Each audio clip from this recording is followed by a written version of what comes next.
Hi ಎಲ್ಲರಿಗೂ ಸ್ಮಯ ಕಲಿಕೆ ಚಾನಲ್ಗೆ ಸ್ವಾಗತ ಸುಸ್ವಾಗತ.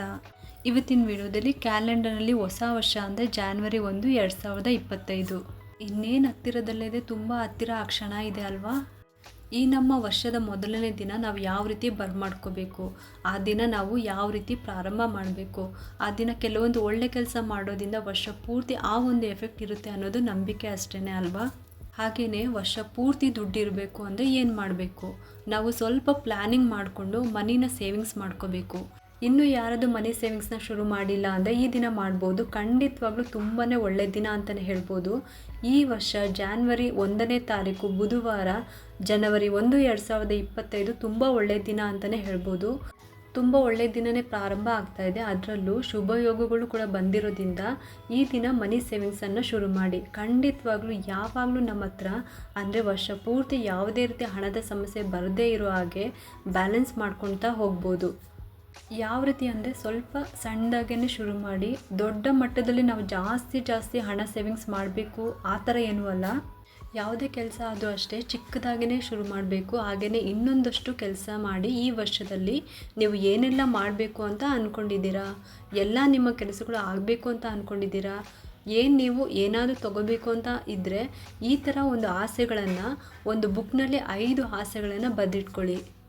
ಮೊದಲು ಚಿಕ್ಕದಿಂದ ಪ್ರಾರಂಭ ಮಾಡಿ. ಏಕೆಂದರೆ ಚಿಕ್ಕದನ್ನು ಈಡೇರಿಸ್ಕೊಳ್ಳುತ್ತಾ ಕೊನೆಗೆ ದೊಡ್ಡದನ್ನು ಈಡೇರಿಸೋ ಹೊತ್ತಿಗೆ ಒಂದಷ್ಟು ಐಡಿಯಾ ಬಂದಿರುತ್ತೆ. ಯಾವ ರೀತಿ ಮಾಡ್ಕೋಬೇಕು, ಹೇಗೆ ಮಾಡ್ಬೋದು. ಹಾಗಾಗಿನೇ ಯಾವುದೇ ಆದ್ರೂ ಚಿಕ್ಕದ್ರಿಂದ ಪ್ರಾರಂಭ ಮಾಡಬೇಕು. ಮೊದಲಿಗೆ ದೊಡ್ಡದಕ್ಕೆ ಕೈ ಹಾಕೋದಕ್ಕೆ ಹೋಗಬೇಡಿ. ಹಾಗೆ ಅದರಲ್ಲಿ ಒಂದು ಈ ಮನಿ ಸೇವಿಂಗ್ಸ್ ಕೂಡ ಅಷ್ಟೇ. ಬುಧವಾರ ಬೆಳಗ್ಗೆ ಅಥವಾ ಸಾಯಂಕಾಲ ನೀವು ಯಾವ ಟೈಮ್ನಲ್ಲಿ ಬೇಕಾದರೂ ಮಾಡ್ಬೋದು. ಒಂದು ತಾಮ್ರದ ಚೆಂಬನ್ನು ತೊಗೊಳ್ಳಿ. ಅದರೊಳಗಡೆ ಈಗ ನೀವು ಅಮಾವಾಸ್ಯೆ ದಿನ ಬಿಲ್ಪತ್ರ ಇಟ್ಟು ಪೂಜೆ ಮಾಡಿರ್ತೀರ, ಅದನ್ನೆಲ್ಲ ಸ್ವಲ್ಪ ಎತ್ತಿಟ್ಕೊಳ್ಳಿ. ಮೊದಲು ಆ ತಾಮ್ರದ ಚೆಂಬಾಗಿರಲಿ ಅಥವಾ ಹುಂಡಿ, ಪ್ಲಾಸ್ಟಿಕ್ದೇ ಆಗಿರಲಿ, ಸ್ಟೀಲ್ದೇ ಆಗಿರಲಿ, ಕಬ್ಬಿಣದ್ದೇ ಆಗಿರಲಿ ಅಥವಾ ಮರದ್ದೇ ಆಗಿರಲಿ, ಯಾವುದಾದ್ರೂ ಪರವಾಗಿಲ್ಲ. ಒಟ್ಟಿನಲ್ಲಿ ನಿಮ್ಮ ಒಂದು ಪಿಕ್ ಬ್ಯಾಂಕ್ನ ರೆಡಿ ಮಾಡಿಟ್ಕೊಳ್ಳಿ. ಅದರಲ್ಲಿ ಮೊದಲು ಬಿಲ್ಪತ್ರೆನ ಹಾಕಿ ದೇವರನ್ನು ಪ್ರಾರ್ಥನೆ ಮಾಡ್ಕೊಳ್ಳಿ. ಬಿಲ್ಪತ್ರೆ ಕೂಡ ಲಕ್ಷ್ಮೀ ಸ್ವರೂಪ ಇರೋದ್ರಿಂದ ಧನ ಆಕರ್ಷಣೆ ಆಗೋದಕ್ಕೆ ತುಂಬಾ ಒಳ್ಳೆಯದು. ಹಾಗಾಗಿ ಹೇಳ್ತಾ ಇದ್ದೀನಿ ಅಷ್ಟೇ. ಅದರೊಳಗೆ ಮೊದಲು ಬಿಲ್ಪತ್ರೆನ ಹಾಕಿ ಆಮೇಲೆ 11 ರೂಪಾಯಿನ ಹಾಕಿ ದೇವನ್ನ ಬೇಡ್ಕೊಂಡು ಹಾಕಿ. 11 ರೂಪಾಯಿ 11,000 ಆಗಲಿ ಅಂತ ಕೇಳಿಕೊಂಡು ಶುರು ಮಾಡಿ. ತುಂಬಾ ಒಳ್ಳೆಯದು. ಪ್ರತಿ ಶುಕ್ರವಾರ 50 ರೂಪಾಯಿ 100 ರೂಪಾಯಿನ ಹಾಕ್ತಾ ಬನ್ನಿ. ನೀವು ಹೌಸ್ ವೈಫ್ ಆಗಿದ್ದರೆ ನಿಮಗೆ ಯಾವುದೇ ರೀತಿ ದುಡಿಮೆನೇ ಇಲ್ಲ ಅಂದರೆ ನಾವು ಹೇಗೆ ದುಡ್ಡು ಉಳಿಸೋದು ಅಂದರೆ ನಿಮ್ಮ ಯಜಮಾನರ ಹತ್ತಿರನೇ ಇಸ್ಕೊಳ್ಳಿ. ಈ ಥರ ದುಡ್ಡು ಸೇರಿಸ್ತೀನಿ ಅಂದರೆ ಯಾರೂ ಕೊಡಲ್ಲ ಅನ್ನೋದೇ ಇಲ್ಲ ಅಂತಲೇ ಹೇಳೋದಿಲ್ಲ. ಅವ್ರ ಹತ್ರನೇ ಕೂಡ ತೊಗೊಂಡು ಹಾಕಿ. ಈಗ ನೀವು ಶುರು ಮಾಡಿದರೆ ವರಮಹಾಲಕ್ಷ್ಮಿ ಹಬ್ಬಕ್ಕೆ ಕಡಿಮೆ ಅಂದರೂ ಕೂಡ 4,000ದಿಂದ 5,000 ರೂಪಾಯಿ ಸೇವಿಂಗ್ಸ್ ಆಗುತ್ತೆ. ಹೆಚ್ಚು ಅಂದರೆ 6,000ದಿಂದ 7,000, 8,000, 10,000 ಕೂಡ ಸೇರಿಸ್ಬೋದು. ಸುಮಾರು ವರ್ಷಗಳಿಂದ ನಾನು ಇದೇ ಥರನೇ ಮಾಡ್ಕೊತಾ ಬಂದಿದ್ದೀನಿ. ಪ್ರತಿ ವರ್ಷ ವರಮಹಾಲಕ್ಷ್ಮಿ ಹಬ್ಬಕ್ಕೆ ಏನಾದರೂ ಚೆನ್ನಾಗಿರೋವಂಥದ್ದು ಬೆಲೆ ಬಾಳುವಂಥ ವಸ್ತುಗಳನ್ನು ತೊಗೊತೀನಿ. ಇದೇ ರೀತಿಯೇ 2 ವರ್ಷದಿಂದ ಸಾಕಷ್ಟು ಜನ ಮನಿ ಸೇವಿಂಗ್ಸ್ನ ಮಾಡಿ ಅವರು ಕೂಡ ಈ ವರ್ಷ ಇಷ್ಟು ದುಡ್ಡನ್ನು ಸೇರಿಸಿದ್ದೀನಿ, ಇದು ತೊಗೊಂಡೆ ಅದು ತೊಗೊಂಡೆ ಅಂತ ತುಂಬ ಹೇಳಿದ್ದಾರೆ. ಕೇಳೋದಕ್ಕೇ ತುಂಬಾ ಖುಷಿ ಆಗುತ್ತೆ. ಹಾಗಾಗಿ ಹೇಳ್ತಾ ಇದ್ದೀನಿ, ಈ ಜನವರಿಗೆ ನೀವು ಕೂಡ ಶುರು ಮಾಡಿದ್ರೆ ಆಗಸ್ಟ್ನಲ್ಲಿ ವರಮಹಾಲಕ್ಷ್ಮಿ ಹಬ್ಬ ಬರುತ್ತೆ.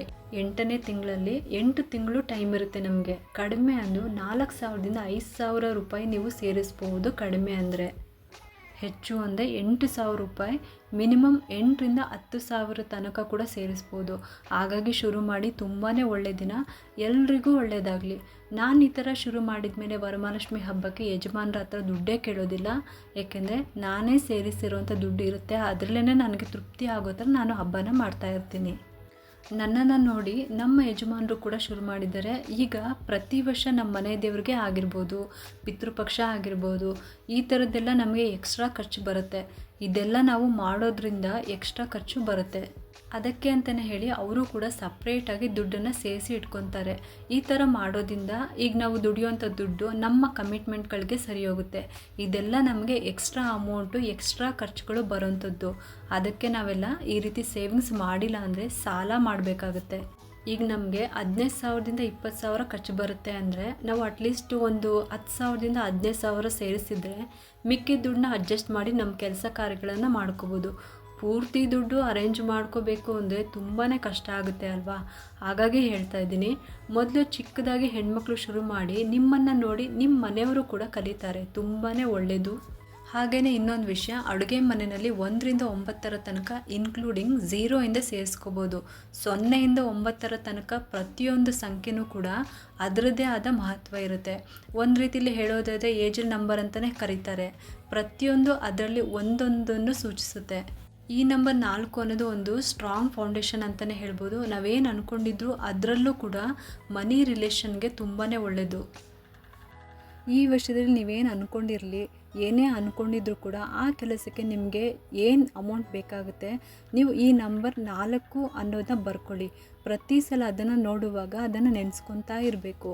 ಈಗ ನಮ್ಮ ಮನಸ್ಸಲ್ಲಿ ಯಾವಾಗಲೂ ಒಂದೇ ಯೋಚನೆ ಮಾಡಬೇಕು ಅಂದರೆ ಯಾವಾಗಲೂ ಅದನ್ನೇ ಮಾಡ್ತಾಯಿದ್ರೆ ಆ ಕೆಲಸ ಬೇಗ ಆಗುತ್ತೆ ಅಂತ. ಒಂದು ರೀತಿಯಲ್ಲಿ ಯಾವಾಗಲೂ ಅದನ್ನು ನೆನೆಸ್ಕೊಳ್ಳೋದ್ರಿಂದ ಯಾವಾಗಲೂ ನಮಗೆ ಸಬ್ ಕಾನ್ಷಿಯಸ್ ಮೈಂಡ್ಗೆ ತಲುಪುತ್ತೆ. ಆ ಕೆಲಸ ಕಾರ್ಯಗಳು ತುಂಬ ಬೇಗ ಆಗುತ್ತೆ ಅನ್ನೋದೊಂದು ಇದರ ನಿಯಮ. ಅಂದರೆ ಮನಸ್ಸು ಯಾವಾಗಲೂ ಗಾಳಿಗಿಂತ ಬೇಗ ಅಂತಲೇ ಹೇಳ್ತಾರೆ. ಒಂದು 3 ಸೆಕೆಂಡು ಕೂಡ ನಾವು ನಮ್ಮ ಮನಸ್ಸನ್ನು ಹಿಡಿದಿಟ್ಕೊಳ್ಳೋಕ್ಕೆ ಸಾಧ್ಯನೇ ಇಲ್ಲ. ಹಾಗೆ ಇರುವಾಗ ನಾವು ಯಾವಾಗಲೂ ಒಂದೇ ರೀತಿಲಿ ಯೋಚನೆ ಮಾಡಬೇಕು ಅಂದರೆ ತುಂಬಾ ಕಷ್ಟ ಅಲ್ವಾ? ಅದಕ್ಕೋಸ್ಕರನೇ ನಮ್ಮ ಮನಸ್ಸನ್ನು ಹಿಡಿದಿಡಿಯೋ ಸಲುವಾಗಿ, ನಾವು ಮರ್ತೋದ್ರೂ ಕೂಡ ನಮಗೆ ನೆನ್ಪು ಮಾಡೋ ಸಲುವಾಗಿ ಈ ರೀತಿ ನಂಬರ್ 4 ಬರ್ಕೋಬೇಕು. ನೀವು ಎಲ್ಲಿ ಬೇಕಾದರೂ ಬರ್ಕೋಬೋದು, ಕಿಚನಲ್ಲೇ ಬರ್ಕೋಬೇಕು ಅಂತ ಏನೂ ಇಲ್ಲ. ನೀವು ಯಾವಾಗಲೂ ಮೋಸ್ಟ್ ಆಫ್ ದಿ ಟೈಮ್ ಎಲ್ಲಿ ಸ್ಪೆಂಡ್ ಮಾಡ್ತೀರೋ ಅಲ್ಲಿ ಬರ್ಕೋಬೇಕು. ಹಾಲ್ನಲ್ಲಿ, ರೂಮ್ನಲ್ಲಿ, ವಾಶ್ರೂಮ್ನಲ್ಲಿ, ಕಿಚನ್ನಲ್ಲಿ ಎಲ್ಲಿ ಬೇಕಾದರೂ ಬರಿಬೋದು. ಇದೇ ಜಾಗ ಇದೇ ಮೂಲೆ ಅಂತ ಏನೂ ಇಲ್ಲ. ನೀವು ಎಲ್ಲಿ ಜಾಸ್ತಿ ಟೈಮ್ ಕಳಿತೀರೋ, ಜಾಸ್ತಿ ಎಲ್ಲಿ ನೋಡ್ತಾ ಇರ್ತೀರೋ ಅಂಥ ಕಡೆ ಬರಿಬೋದು. ಅಂದರೆ ಈ ನಂಬರ್ನ ಬರೆದಿದ ತಕ್ಷಣ ಸುಲಭವಾಗಿ ದುಡ್ಡು ಸಿಗುತ್ತೆ ಅಂತ ಅಲ್ಲ, ನಮಗೆ ದುಡ್ಡು ಸಿಗೋವಂಥ ದಾರಿಗಳು ಕಾಣಿಸುತ್ತೆ ಅಂತ ಹೇಳ್ತಾ ಇರೋದು ಅಷ್ಟೇ. ಈಗ ತುಂಬ ಕಷ್ಟಪಟ್ಟು ದುಡಿತಾ ಇರ್ತೀವಿ, ನಮಗೆ ಐಡಿಯಾನೇ ಇರೋದಿಲ್ಲ, ಇಂಥ ಕಡೆನೇ ದುಡ್ಡು ಸಿಗ್ಬೋದು ಅಂತ ಐಡಿಯಾ ಕೂಡ ಇರೋದಿಲ್ಲ. ಆದರೆ ಈ ಒಂದು ಪವರಿಂದ ನಮಗೆ ಅದು ಕೂಡ ಗೊತ್ತಾಗುತ್ತೆ. ಬೇರೆಯವರ ಮುಖಾಂತರ ಆಗಿರ್ಬೋದು ಅಥವಾ ನಮಗೆ ಐಡಿಯಾ ಬರ್ಬೋದು ಈ ರೀತಿ. ಮತ್ತು ನಾವು ಮಾಡೋವಂಥ ಕೆಲಸದಲ್ಲಿ ಸ್ವಲ್ಪ ಹೆಚ್ಚಾಗಿ ಲಾಭ ಸಿಗ್ಬೋದು. ಈ ಥರ ಮನಿ ರಿಲೇಟೆಡ್ಗೆ ತುಂಬಾ ಒಳ್ಳೆಯದು. ನೀವೇನು ಅಂದ್ಕೊಂಡಿರ್ಬೋದು, ಮಕ್ಕಳ ಎಜುಕೇಷನ್ಗೆ, ಮದುವೆಗೆ ಅಥವಾ ಮನೇನ ಚೇಂಜ್ ಮಾಡೋದಕ್ಕೆ, ಬಾಡಿಗೆ ಮನೆಯಿಂದ ಲೀಸ್ ಮನೆಗೆ ಹೋಗಬೇಕು ಅಂತ ಅಂದ್ಕೊಂಡಿದ್ರೆ, ಅಮೌಂಟ್ ಅವಶ್ಯಕತೆ ಇದೆ ಅಂತ ಅಂದರೆ ನೀವು ಯಾವಾಗಲೂ ಮಾಡಬೇಕು. ನೀವು 1 ಸಲ 2 ಸಲ ಬರೆದಿಟ್ಕೊಂಡು ಸುಮ್ಮನೆ ಆಗಿಬಿಡೋದು, ಯಾವಾಗಲೂ ನೆನಪಿದ್ದಾಗ ಮಾಡೋದು ಆ ಥರ ಅಲ್ಲ. ನೀವು ಯಾವಾಗಲೂ ಒಂದೇ ದಿನದಲ್ಲಿ ಎಷ್ಟು ಸಲ ನೆನಪಿಸ್ಕೊತೀರೋ ಅಷ್ಟೇ ಒಳ್ಳೆಯದು. ಈಗ ನಾವು ಸುಮ್ಮನೆ ಕೂತಿದ್ದಾಗ ಏನೇನೋ ಯೋಚನೆ ಬರುತ್ತೆ ಅಲ್ವಾ, ಇದ್ರ ಬಗ್ಗೆನೇ ಯೋಚನೆ ಮಾಡೋದಕ್ಕೆ ಆಗಲ್ಲ. ಹಾಗಾಗಿ ಈ ನಂಬರ್ನ ನೋಡಿದ ತಕ್ಷಣ ನಮಗೆ ನೆನಪಾಗುತ್ತೆ, ನಾನು ಇದನ್ನು ನೆನಪಿಸ್ಕೋಬೇಕು, ನಾನು ಇದನ್ನು ಕೇಳ್ಕೋಬೇಕು ಅಂತ ನೆನಪಾಗುತ್ತೆ. ಅದಕ್ಕೋಸ್ಕರ ಅಷ್ಟೇ ಬರ್ಕೋಬೇಕು.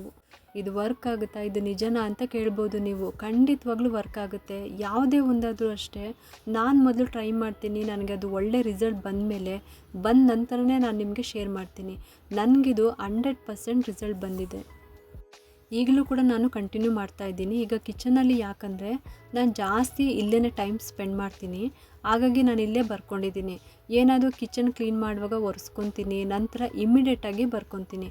ಮತ್ತು ಇದನ್ನು ಗ್ರೀನ್ ಸ್ಕೆಚ್ ಪೆನ್ನಲ್ಲೇ ಬರಿಬೇಕು. ಯಾವಾಗಲೂ ಅದನ್ನು ಕೂಡ ಕಿಚನ್ನಲ್ಲೇ ಇಟ್ಟಿರ್ತೀನಿ, ಬರಿತಾ ಇರ್ತೀನಿ, ನೋಡ್ತಾ ಇರ್ತೀನಿ, ಪ್ರತಿದಿನ ಅಬ್ಸರ್ವೇಷನ್ ಮಾಡ್ತಾ ಇರ್ತೀನಿ. ಇದು ತುಂಬಾ ಒಳ್ಳೆಯದು.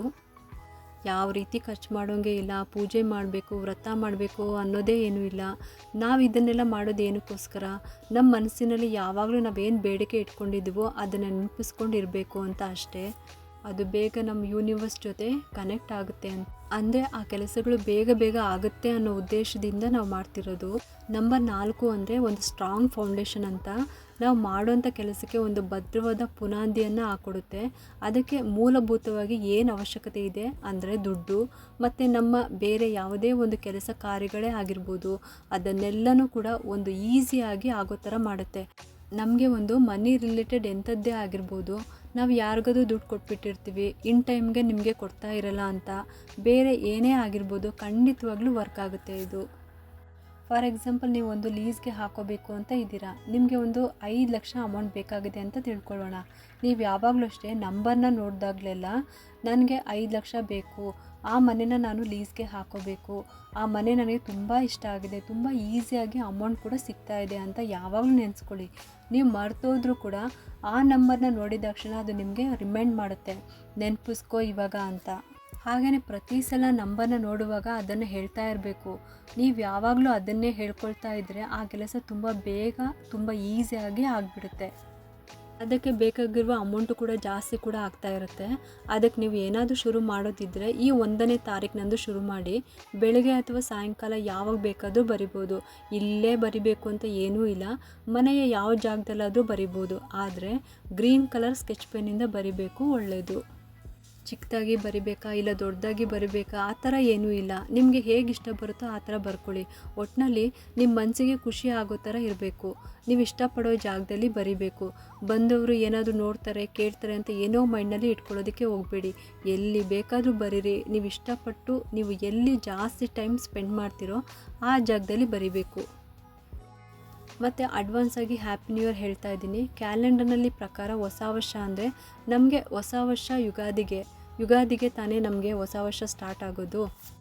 ಆದರೂ ಕೂಡ ಜನವರಿ 1 ವರ್ಷ ಪ್ರಾರಂಭ ಎಲ್ರಿಗೂ ಕೂಡ ಚೆನ್ನಾಗಿ ಶುರು ಮಾಡಿ, ಒಳ್ಳೆ ರೀತಿಲಿ ಶುರು ಮಾಡಿ. ಆ ಒಂದು ರಿಸಲ್ಟ್ ನೀವು ಹೇಗೆ ಶುರು ಮಾಡ್ತೀರೋ ಆ ರಿಸಲ್ಟ್ ನಿಮಗೆ ವರ್ಷ ಪೂರ್ತಿ ಇರುತ್ತೆ.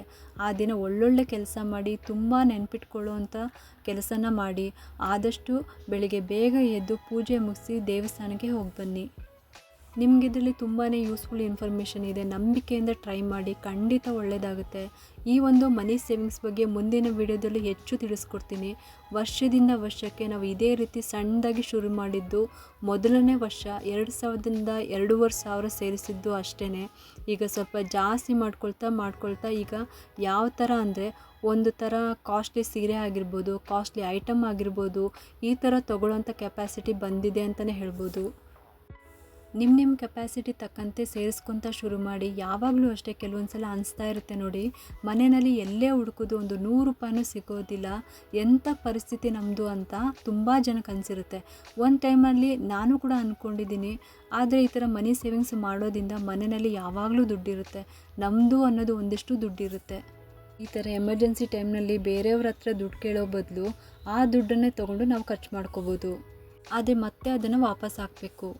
ಈಗ ಬೇರೆಯವ್ರ ಹತ್ರ ತೊಗೊಂಡಿದ್ರೆ ನೀವು ಬಡ್ಡಿ ಸೇರಿಸ್ಕೊಡ್ಬೇಕು ಅಂತ ಆ ಥರ ಇರುತ್ತೆ ಅಲ್ವಾ. ಹಾಗೆಯೇ ಒಂದು 50 ರೂಪಾಯಿನೋ 100 ರೂಪಾಯಿನೋ ಸೇರಿಸಿ ಮತ್ತೆ ಆ ದುಡ್ಡನ್ನು ಅಲ್ಲಿಗೆ ಹಾಕಿ. ಇದರಿಂದ ಏನಾಗುತ್ತೆ, ಎಮರ್ಜೆನ್ಸಿ ಟೈಮ್ನಲ್ಲಿ ದುಡ್ಡು ಸಿಗುತ್ತೆ. ಮತ್ತು ಇನ್ನೂ ಸ್ವಲ್ಪ ದುಡ್ಡು ಎಕ್ಸ್ಟ್ರಾ ಸೇರಿಸಿ ಹಾಕೋದ್ರಿಂದ ನಿಮ್ಮ ಸೇವಿಂಗ್ಸ್ ಕೂಡ ಬೆಳೀತಾ ಹೋಗುತ್ತೆ.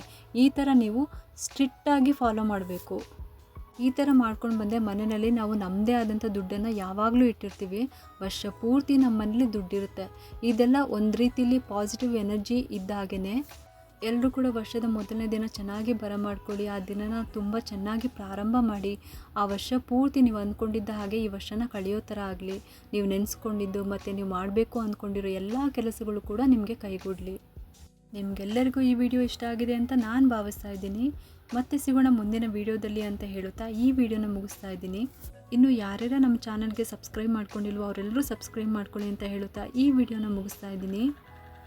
ಕೊನೆಯದಾಗಿ ನಿಮಗೆಲ್ಲರಿಗೂ ಹೊಸ ವರ್ಷದ ಶುಭಾಶಯಗಳು.